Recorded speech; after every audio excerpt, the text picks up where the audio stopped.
આપણે unit 6 I love you teacher શરૂ કર્યો છે. એનું આજે આપણે 5મો ભાગ, એટલે ભાગ નથી પણ 5મો હવે આગળ વાંચીએ. કાલે આપણે છેલ્લે જોયું હતું, બધાએ કાઢી લીધી ને ચોપડી અને નોટ બહાર.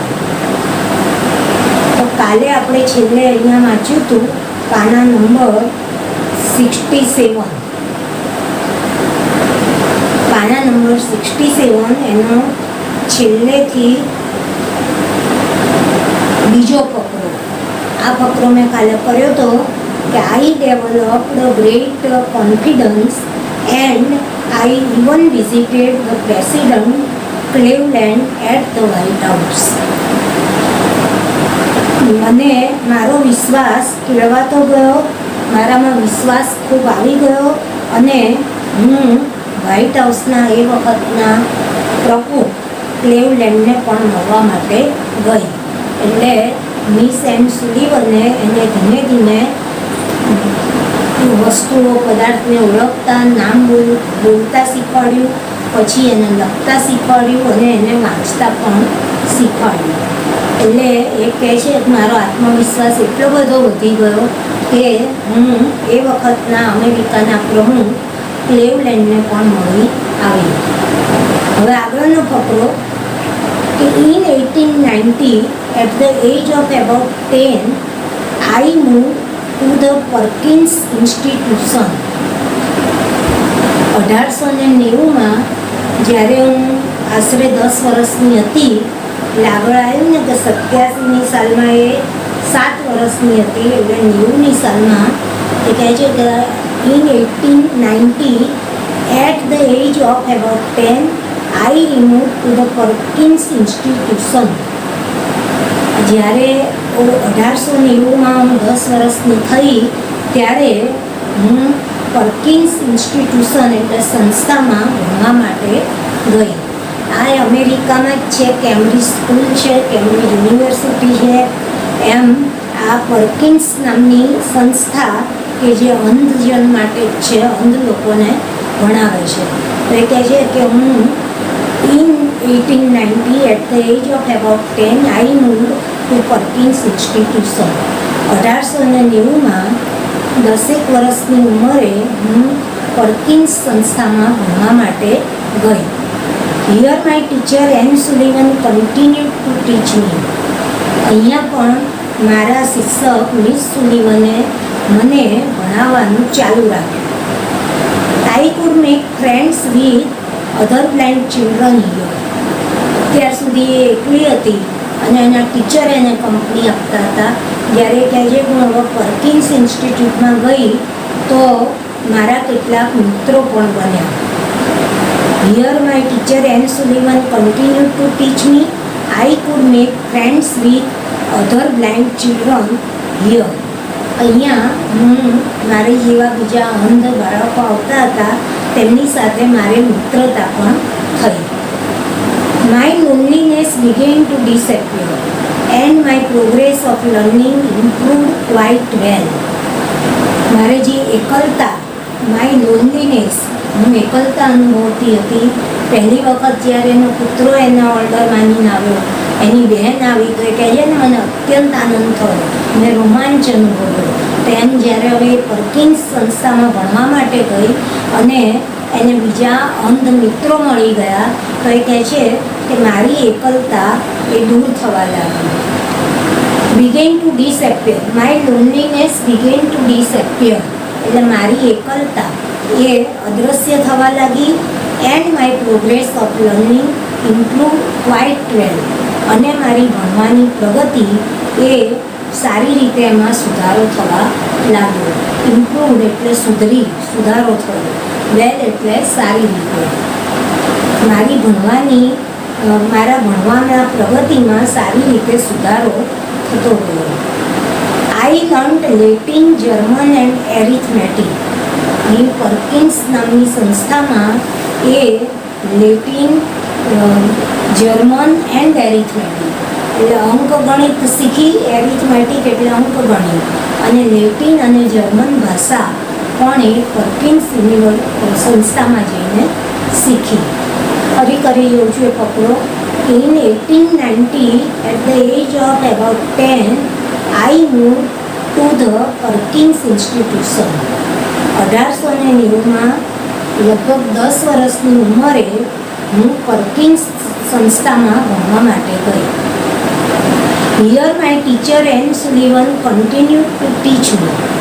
અહીંયા મારા શિક્ષિકા એન સુલિવને મને ભણાવવાનું ચાલુ રાખ્યું. I could make friends with other blind children here. મારા ટીચરનો તો મને સાથ હતો જ, ઉપરાંત હું અહીંયા બીજા અંધ બાળકો જોડે પણ મારી મિત્રતા થઈ.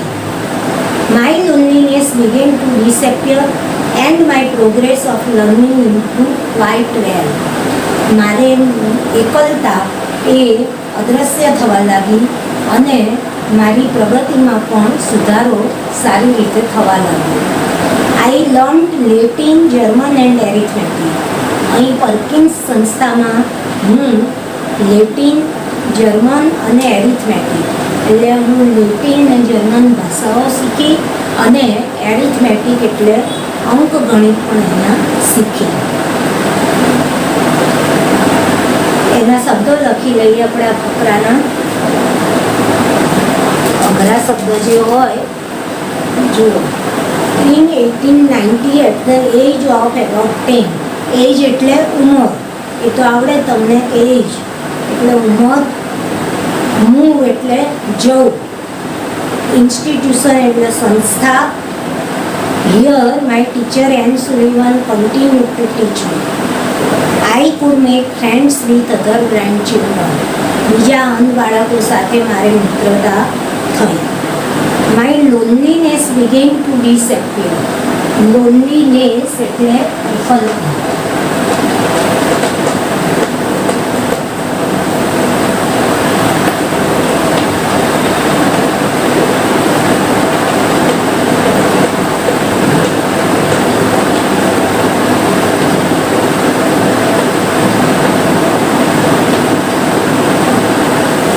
ડિસએપિયર એટલે અદ્રશ્ય થવું, લોનલીનેસ એટલે એકલતા,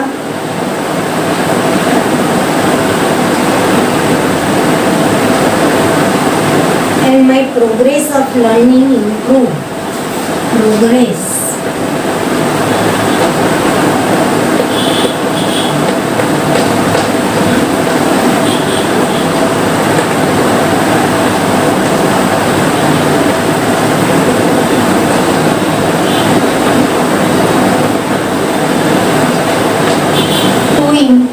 એટલે સુધારો થવો, એનું નામ થાય ઇમ્પ્રુવમેન્ટ એટલે સુધારણા.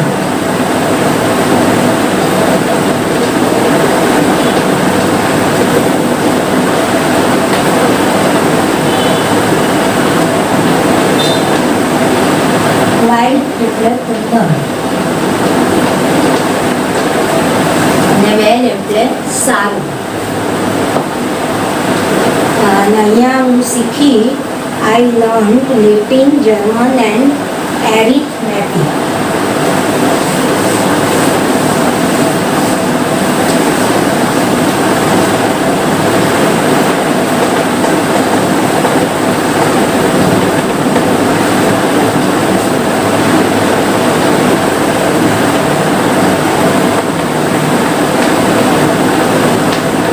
અંકગણિત.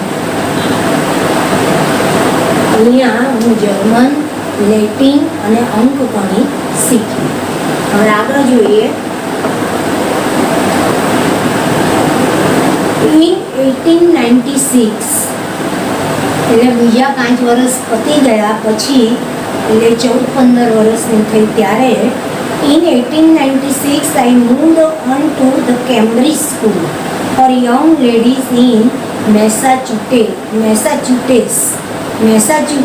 મેસાચ્યુસેટ્સ એ અમેરિકાના એક શહેરનું નામ છે અને મેસાચ્યુસેટ્સમાં કેમ્બ્રિજ સ્કૂલ એ પણ બ્લાઇન્ડ માટેની જ છે. તો એ કહે છે કે 1896માં હું મેસાચ્યુસેટ્સમાં આવેલી Cambridge school four young ladies એટલે યુવાન છોકરીઓ માટેની સ્કૂલ, એટલે જેમ આપણે હાઈસ્કૂલ કે 9-10 ધોરણ ભણે એવી યુવાન છોકરીઓ માટેની સ્કૂલ મેસાચ્યુસેટ્સમાં આવેલી છે, કેમ્બ્રિજ. ત્યાં હું ગઈ 1896. This was really a great achievement for a lady like me who was blind, deaf and could barely produce sounds for communication. એ પોતે જ કહે છે કે this was really a great achievement for a lady like me. મારા જેવી સ્ત્રી માટે આ એક ખરેખર ખૂબ મોટી સિદ્ધિ હતી. રિયલી એટલે ખરેખર, વાસ્તવમાં. એચિવમેન્ટ એટલે સિદ્ધિ, પ્રાપ્તિ. મારા જેવી યુવતી માટે, મારા જેવી સ્ત્રી માટે આ ખરેખર એક મોટી સિદ્ધિ હતી. who was blind, deaf and could barely produce sounds for communication. મારા જેવી સ્ત્રી કે જે અંધ હતી, બહેરી હતી અને માંડ હું કોમ્યુનિકેશન એટલે વાતચીત કરવા માટે થોડા બેરલી પ્રોડ્યુસ સાઉન્ડ્સ, બેરલી એટલે માંડ થોડુંક મને બોલતા આવડ્યું હતું. મેં તમને કીધું હતું એમ કે આપણા જેટલું સરસ તો ના બોલી શકે, પણ વાતચીત માટે થોડું એને બોલતા આવડ્યું. તો એ કહે છે કે મારા જેવી એક સ્ત્રી કે જે અંધ, બહેરી હતી અને માંડ થોડાક શબ્દો વાતચીત માટે કરી શકતી હતી, એવી હું એ 1896માં કેમ્બ્રિજ સ્કૂલમાં યુવાન છોકરીઓ માટેની દાખલ થઈ. એ મારા માટે મોટી સિદ્ધિ હતી. એને પોતાને આનંદ થયો, આટલું બધું આગળ વધી. I began writing poems and stories. એટલે 1887માં એ કેટલી હતી? 7 વર્ષની. પછી અહીંયા આગળ આવ્યું કે જ્યારે હું અહીંયા પર્કિન્સમાં ગઈ ત્યારે મારી ઉંમર 10 વર્ષની હતી. અને પછી એ 1890માં, એટલે 1890માં એ પર્કિન્સ ગઈ, પછી 96માં, એટલે બીજા 6 ઉમેરો, 5 ઉમેરો, તો 15 કે 16 વર્ષની છે ત્યારે એણે શું લખવાનું શરૂ કર્યું કે I began writing poems and stories. મેં કવિતાઓ અને વાર્તાઓ લખવાનું શરૂ કર્યું. Shortly before my examination, I lost my father. Shortly before my examination, એટલે મારી પરીક્ષા શરૂ થાય એ પહેલાં, શોર્ટલી એટલે એના થોડા સમય પહેલાં જ મેં મારા પિતાને ગુમાવી દીધા. આઈ લોસ્ટ માય ફાધર એટલે મારા પિતા મૃત્યુ પામ્યા અથવા મેં મારા પિતાને ગુમાવી દીધા. એટલે 1896માં એ કેમ્બ્રિજ સ્કૂલમાં અંધજનો માટેની ભણવા ગઈ.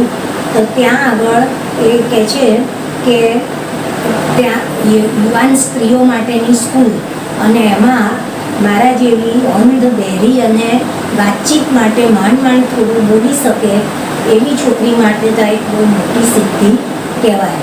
અને એ 1896માં એ કહે છે કે શું થયું, તો મારી એક્ઝામ નજીક હતી અને એ પહેલાં જ મારી પરીક્ષા આવે એના ટૂંક સમય પહેલાં જ મારા પિતા અવસાન કર્યું. Although emotionally disturb, I did my best in the examination. Although એ મેં તમને પહેલાં કહ્યું હતું વિરોધાભાસ દર્શાવતું સંયોજક છે કે આમ થવા છતાં, although I emotionally disturb, I did my best in the examination.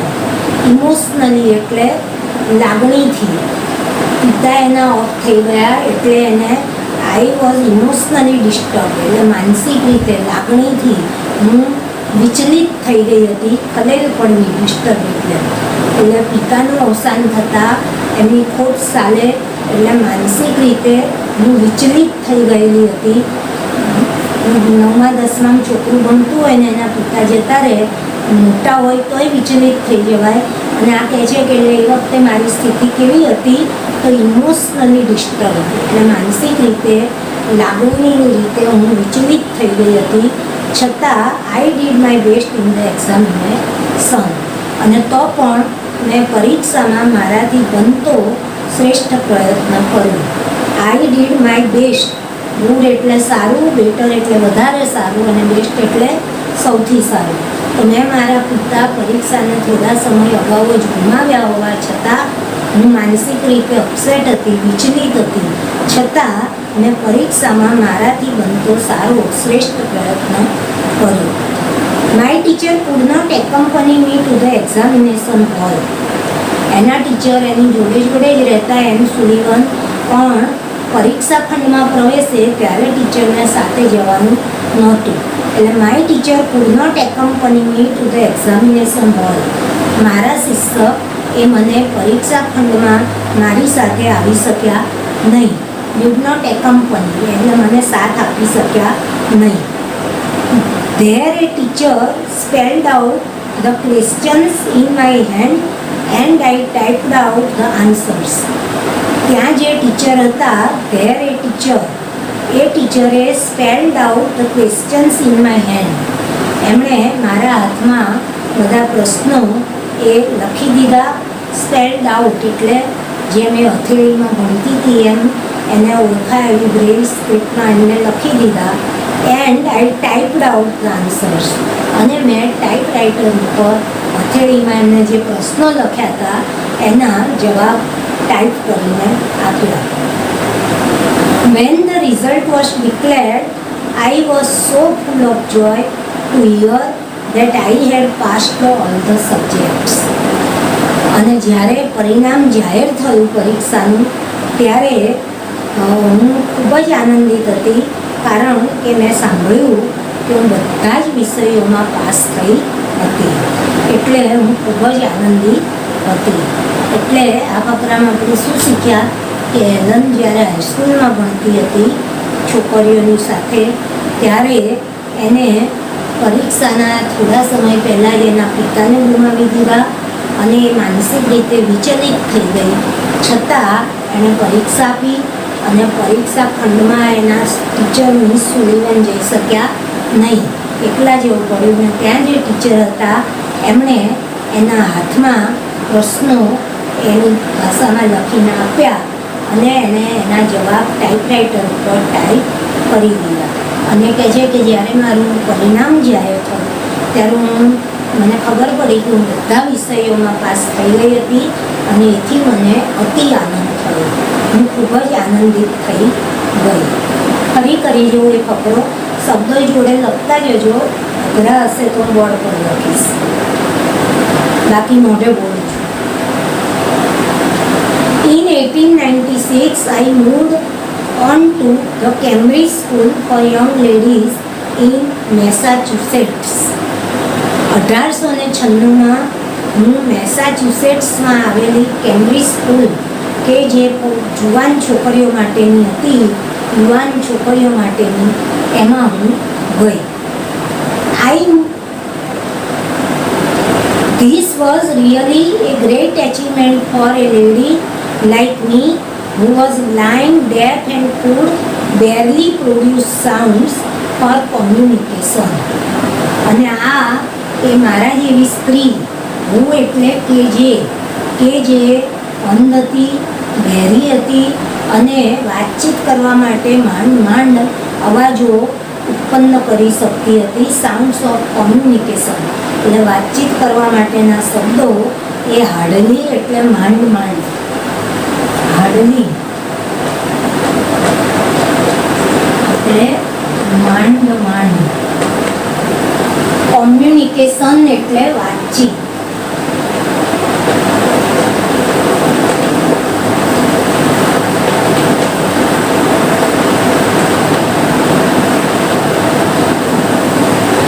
Communication એટલે વાતચીત, હાર્ડલી એટલે માંડ. This was really a great achievement.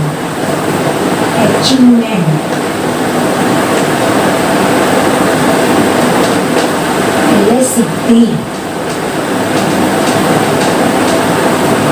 Like A lady, હું અહીંયા હું એ શું છે સંયોજક છે કે જે એનાથી વાક્ય જોડાયેલું છે. Like A lady who was કે જે અંધ હતી, બહેરી હતી અને વાતચીત માટેના શબ્દો, સાઉન્ડ એટલે અવાજ, વાતચીત માટેનો અવાજ માંડ કાઢી શકતી હતી. એને માટે આ પહેલાં ઘરે ભણી શબ્દો શીખી, પછી વર્કિંગ સંસ્થામાં ગઈ, ત્યાં લેટિન ભાષા શીખી, જર્મન શીખી, અંકગણિત શીખી અને પછી મેસાચ્યુસેટ્સમાં એ આગળ ગઈ અને કેમ્બ્રિજ સ્કૂલ ત્યાં છે ત્યાંય ભણવા માટે ગઈ અને એ પોતે કહે છે કે આ મારા માટે મોટી સિદ્ધિ ગણાય.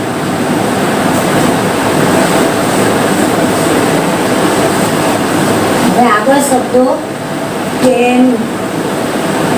મેં પોએમ હોય એને એ જે મેસાચ્યુસેટ્સમાં કેમ્બ્રિજ સ્કૂલમાં ગઈ તો ત્યાં તેણે પોએમ એટલે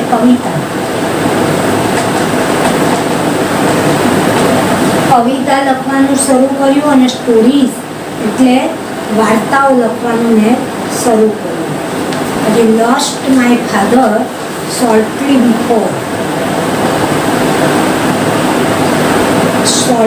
બિફોર માય એક્ઝામિનેશન.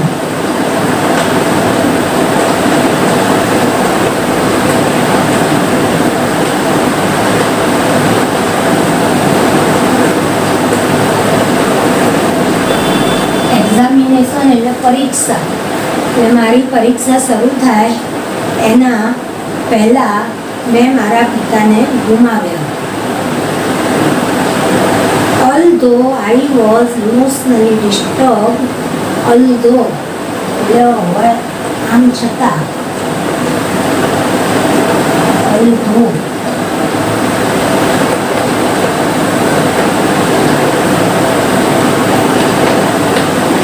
although એટલે છતાં, although I was emotionally disturbed, emotionally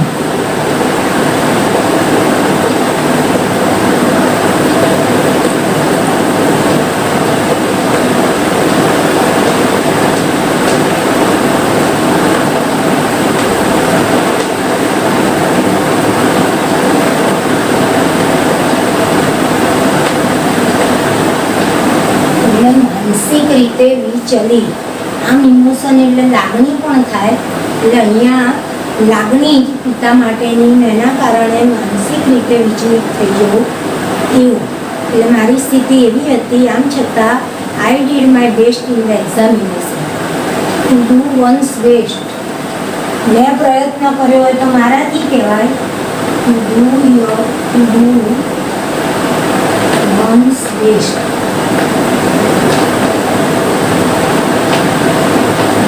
પોતાનાથી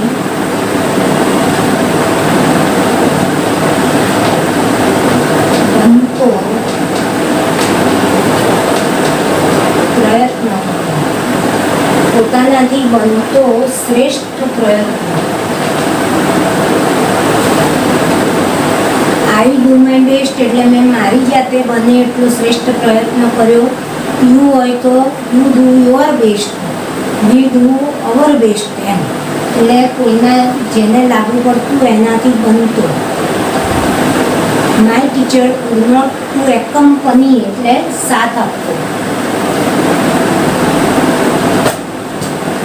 two એકમ્પની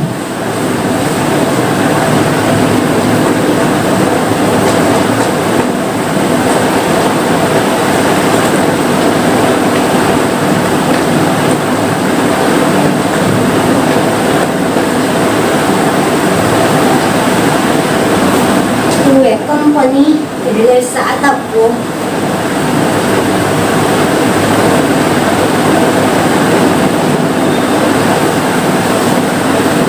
પછી રિઝલ્ટ એટલે પરિણામ.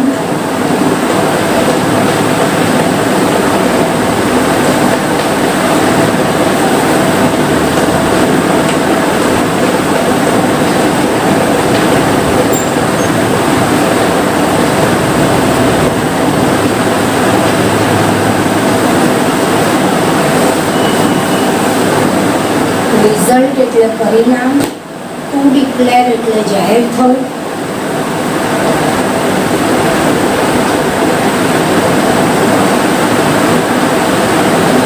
ફૂલ of joy to hear that I have passed all the subjects. બરાબર છે.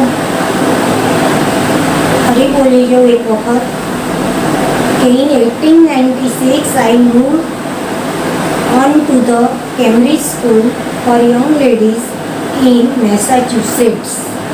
1896માં હું મેસાચ્યુસેટ્સમાં આવેલી યુવાન છોકરીઓ માટેની કેમ્બ્રિજ સ્કૂલમાં ગઈ. This was really a great achievement for a lady like me who was blind, deaf and could barely નો સમાન અર્થી હાડલી છે. હાડલી એટલે માંડ, બેરલી એટલે માંડ, ભાગ્યે જ. તો આઈ barely produce sounds for communication. આ એ મારા જેવી છોકરી કે જે અંધ હતી, બહેરી હતી અને વાતચીત માટેના શબ્દોય માંડ ઉચ્ચારી શકતી હતી, એવી છોકરી માટે આ એક બહુ મોટી સિદ્ધિ કહેવાય. I began writing poems and stories. અહીં મેં કવિતાઓ અને વાર્તાઓ લખવાનું શરૂ કર્યું. Shortly before my examination, I lost my father. મારી પરીક્ષા આવતા પહેલાં જ મારા પિતાને મેં ગુમાવી દીધા. Although I was emotionally disturbed, I did my best in the examination. અને હું માનસિક રીતે વિચલિત હોવા છતાં મેં પરીક્ષામાં મારાથી બનતો બધો જ પ્રયત્ન પેપરો સારા લખવા માટે કર્યો. My teacher could not accompany me to the examination hall. મારા ટીચર મને પરીક્ષા ખંડમાં સાથ આપી શક્યા નહીં. There a teacher spelled out the questions in my hand and I typed out the answers.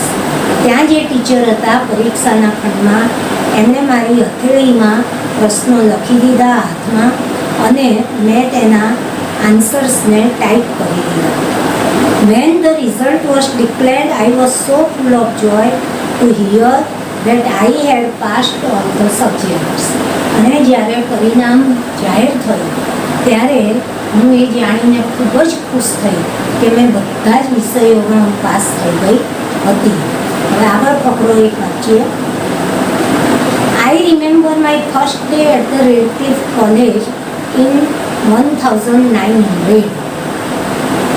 મને 1900ની સાલનો મારો રેડક્લિફ કોલેજનો પહેલો દિવસ યાદ છે. એટલે મેં મારું શાળાંત શિક્ષણ પૂરું કર્યું અને 1900ની સાલમાં હું કોલેજમાં ગઈ. એ વખતનો મારો ફર્સ્ટ ડે એ રેડક્લિફ નામની કોલેજ, એ અમેરિકામાં આવેલી એક કોલેજનું નામ. તો એ કહે છે કે મને 1900ની સાલમાં હું રેડક્લિફ કોલેજમાં ગઈ ને મારો જે પહેલો દિવસ હતો ત્યાં એ મને યાદ છે. I knew there were challenges in my way but I was eager to overcome them. મને ખબર હતી કે મારા માર્ગમાં પડકારો આવવાના છે. ચેલેન્જીસ એટલે પડકારો. અંધ છે, પહેલાં એ સ્કૂલમાં ગઈ ત્યાં એના ટીચરને પરીક્ષા ખંડમાં ના જવા દીધા, એમ હવે આગળ કોલેજમાં જાય છે એટલે એને એકલીએ જવાનું. એટલે એ કહે છે કે મારા માર્ગમાં પડકારો છે એની મને ખબર હતી. But I was eager to overcome them. પણ હું એ પડકારોમાંથી બહાર આવવા માટે આતુર હતી. ટુ ઓવરકમ એટલે બહાર આવવું, પડકારોનો સામનો કરવો, એ પડકારોને જીવી લઈને એમાંથી પસાર થવું. હું જાણતી હતી કે મારા માર્ગમાં આગળ જતાં બહુ મોટા પડકારો આવવાના છે, પણ હું એ પડકારોનો સામનો કરીને એને બહાર પાડીને બહાર આવવા માટે ઈગર એટલે આતુર હતી. The professors looked far away as if they were speaking through a telephone. કોલેજમાં તો ખૂબ મોટો ખંડ હોય, સંખ્યા પણ ઘણી હોય, એટલે એ કહે છે કે પ્રોફેસરો તો એટલા દૂર ઉભેલા લાગતા કે જાણે કે રૂબરૂ નહીં પણ ટેલિફોનમાં મારી સાથે વાતચીત કરી રહ્યા હોય એવું મને લાગતું હતું. The professors looked far away as if they were speaking through the telephone. પ્રોફેસરો એટલે અધ્યાપકો એ મને એટલા દૂર લાગતા હતા કે જાણે કે એ ટેલિફોનમાંથી મારી જોડે વાતચીત, એવો એમનો ધીમો અવાજ મને સંભળાવ્યો. The lectures were spelled into my palms as rapidly as possible. અને એ જે ભાષણો આપે, એ જે વ્યાખ્યાન આપે પ્રોફેસરો, એ મારી હથેળીમાં જેટલા ઝડપથી લખી શકાય એટલા ઝડપથી લખાઈ જતા. The lectures were spelled into my palms as rapidly as possible. મારી હથેળીમાં જેટલું ઝડપથી શક્ય બને એટલું ઝડપથી એ જે બોલે એ લખાઈ જતું. રેપિડલી એટલે ઝડપથી. I would note down whatever I remembered when I went back home. અને હું જ્યારે ઘરે પાછી ફરું ત્યારે મને જે વસ્તુઓ યાદ રહી ગઈ હોય કે મારા પ્રાધ્યાપકો આ વિષય પર બોલ્યા હતા, એને પછી ઘરે જઈને હું નોટ ડાઉન એટલે લખી લેતી. એ વખતે હથેળીમાં ઝડપથી લેક્ચરો મારા લખાઈ જતા અને પછી મને જે યાદ રહી ગયું હોય એ બધું હું ઘરે જઈને નોટમાં ઉતારી લેતી હતી, એને લખી લેતી હતી. ફરી કરીએ ફકરો. I remember my first day at the Radcliffe College in 1900 અથવા 1900. મને 1900ની સાલમાં હું રેડક્લિફ કોલેજમાં ગઈ એનો પહેલો દિવસ યાદ છે. I knew there were challenges in my way, but I was eager to overcome them. મને ખબર હતી કે મારા માર્ગમાં પડકારો છે. ચેલેન્જીસ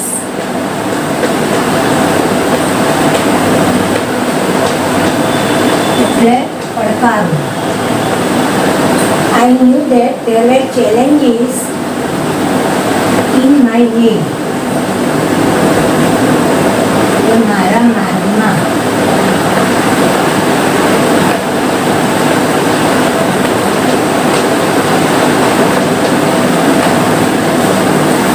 મને ખબર હતી કે મારા માર્ગમાં પડકારો છે, પણ હું તેમાંથી પડકારોનો સામનો કરીને બહાર આવવા માટે આતુર હતી. ઈગર એટલે આતુર. ટુ ઓવરકમ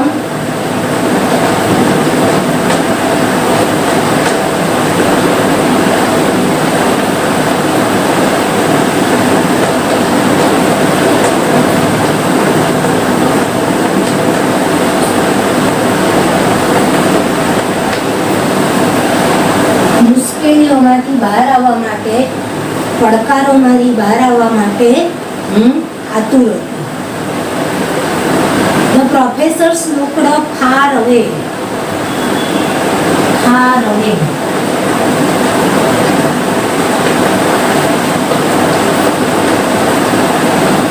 As if શબ્દ પહેલા આવી ગયો, જાણે કે. થ્રુ એટલે દ્વારા આવી ગયું ને telephone. The lectures lecture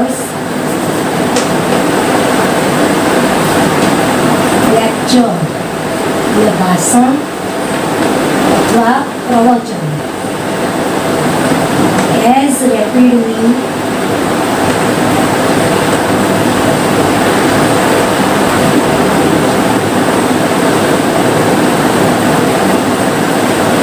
as possible.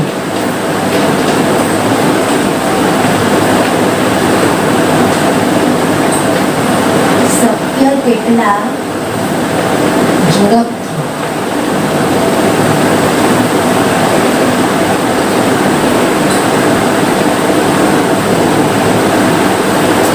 Note down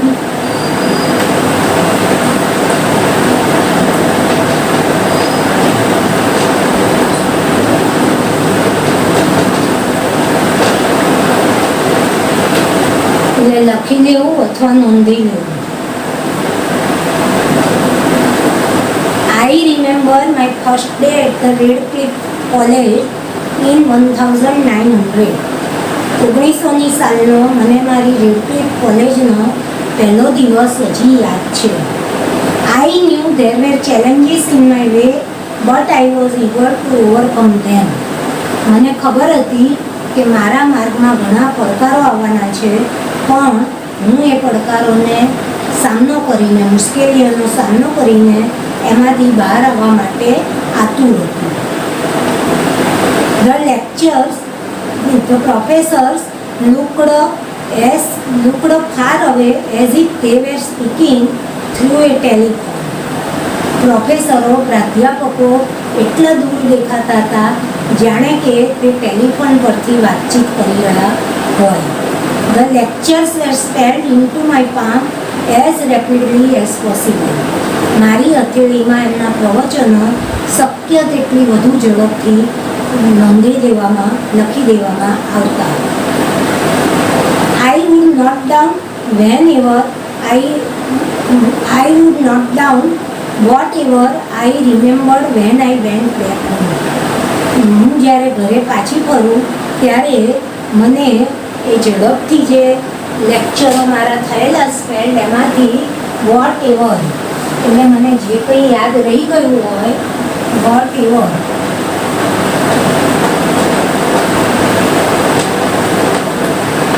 અને જે કંઈ એ પ્રવચન આપે એમાંથી મને જે કંઈ યાદ રહી ગયું હોય એની હું ઘરે જઈને નોંધ કરી લેતી. It's okay.